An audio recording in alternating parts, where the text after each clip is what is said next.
Сәлем достар, ол IT Алматы компаниясының келесі сабақтар сериясына қош келдіңіз. Бүгін біз жаңа сабақтар сериясын бастағалы отырмыз, және бұл сабақ бізде HTML5 және CSS3 технологияларын үйренетін сабақ. Енді алғашқы айтатын мәселе ол бұл сабақтың бастауыш деңгейдегі мамандарға арналғандығы. Яғни бұрын соңды сіз HTML немесе CSS бағдарламаларымен, технологиялармен жұмыс жасамаған болсаңыз, онда осы сабақ сіздерге арналуы әбден мүмкін. Яғни бұл бастауыш деңгейдегі қолданушыларға, көрермендерге арналған сабақ.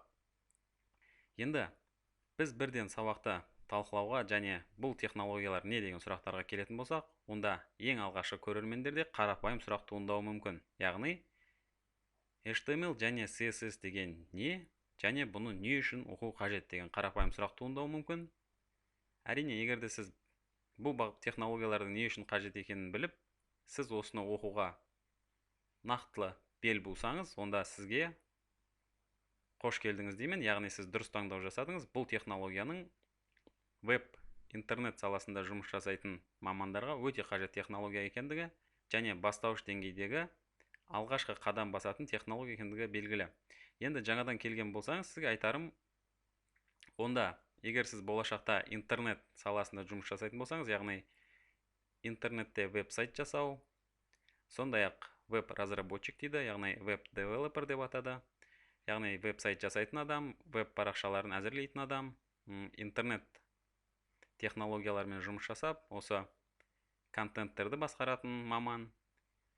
Немесе тағы да болашақта одан да күрделі технологиялар және программалау тілдерін оқығыңыз келсе, онда сізге HTML-ді және CSS технологияларын үйрену әбден қажет. Яғни не үшін? Мысалы, болашақта сіз PHP, JavaScript сияқты программалау тілдерін оқысаңыз, онда сіздің алдыңыздан міндетті түрде осы HTML және CSS технологиялары кездесіп, сіздің алдыңыздан осы бағдарламалар шығады. Яғни веб-разработчик, веб-сайт жасаушы мамандардың барлығы болашақта бірінші деңгейде осы HTML-ді, CSS-ті үйренеді. Одан соң келесі сатылары ол осы JavaScript оқу болуы мүмкін.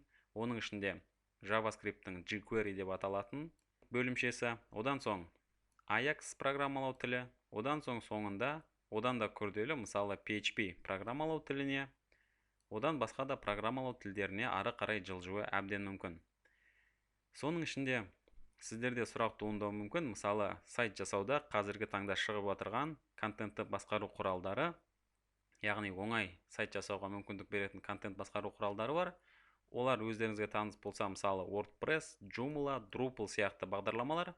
Осы бағдарламалардың көмегімен сайт жасасам, онда HTML-ді оқымауға бола ма деген сұрақ туындауы мүмкін. Алайда сіз егерде бұл технологияларды меңгеріп, осы технологиялардың көмегімен сайт жасасаңыз да, онда сайт жасаушы және интернет веб парақшаларын жасаушы маман ретінде сізге HTML-ді және CSS-ті білген өте қажет. Себебі бұл технологиялар осы веб парақшаларды жасаудың түп тамыры, яғни негізгі бөліктері болып саналады. Сондай-ақ кез келген маман болашақта мысалы Linux-ті оқыса, сол Linux-тің өзінде мысалы PHP және MySQL технологиялары кеңінен қолданысқа ие болып, Linux-тің артықшылықтарын кеңінен қолдануға мүмкіндік беретін технологиялар. Осы технологияларды оқу барысында сізге HTML-дің және CSS-тің қажет болуы әбден мүмкін. Яғни HTML және CSS ол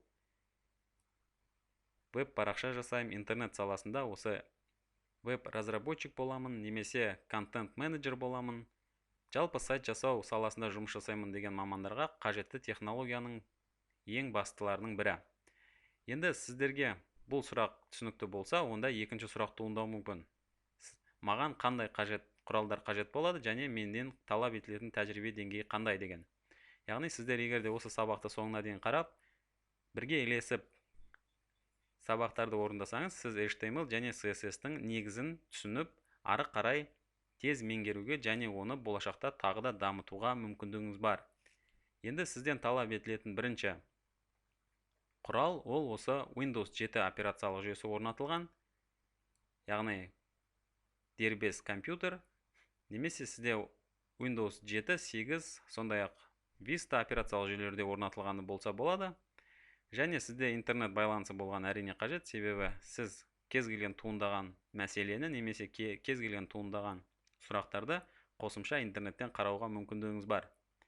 Сондай-ақ осы HTML-ді тікелей оқуға келу барысында бізге браузердің қажет болатыны анық, яғни браузер дегенді енді барлығы білет деген ойдамын, алайда мысалы осы Google Chrome қарапайым браузердің бірі, немесе Windows 7 операциялық жүйесімен бірге келетін Internet Explorer, сондай-ақ Mozilla тағы басқа да браузерлердің сіздің компьютеріңізде орнатылғаны қажет.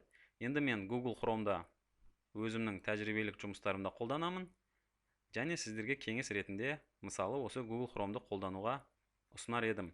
Сондай-ақ сіздерге Notepad++ деп аталатын программа бағдарлама қажет болады. Мен оны қалай орнату керегін және қайдан жүктеп алатын барлығын көрсетемін. Бұл тегін программа.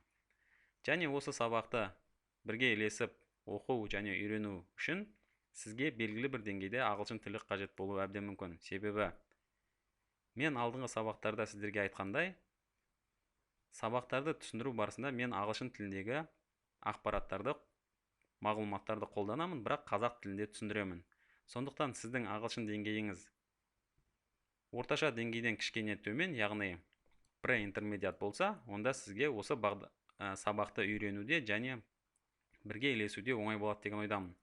Жалпы IT маманына болашақта ағылшын тілінің өте қажеттігін ескерсек, онда сіздің әрқашанда осы IT саласындағы құжаттарды, берілген мағлұматтарды ағылшын тілінде оқып және ағылшын тілінде іздеп таныссаңыз, онда сіздің болашағыңызға оның көмегі өте үлкен болуы мүмкін.